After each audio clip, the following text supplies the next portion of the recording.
Bible story. Adam and Eve in the Garden of Eden.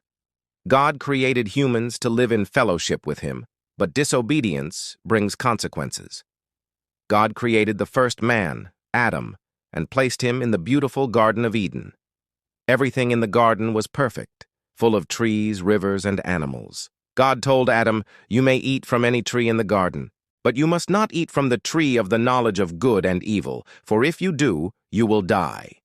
God then created Eve from one of Adam's ribs to be his helper and companion. A serpent, which was more cunning than any other animal, spoke to Eve.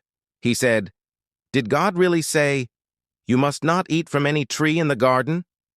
Eve replied, "We may eat fruit from the trees in the garden, but not from the tree in the middle, or we will die." The serpent said, "You will not surely die.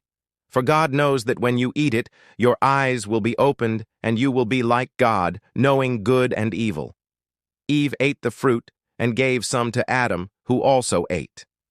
The consequences. Immediately, Adam and Eve realized they were naked and felt shame. When God came to the garden, they hid from him. God asked Adam, "Have you eaten from the tree I commanded you not to eat from?" Adam blamed Eve, and Eve blamed the serpent. God then gave consequences. The serpent would crawl on its belly and be enemy to humans. Eve would experience pain in childbirth.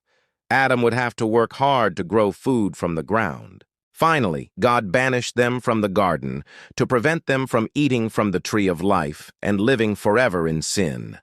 God gives freedom with responsibility. Disobedience leads to sin and its consequences. God's desire is for humans to trust him and obey his commands. Even in judgment, God provides hope and redemption.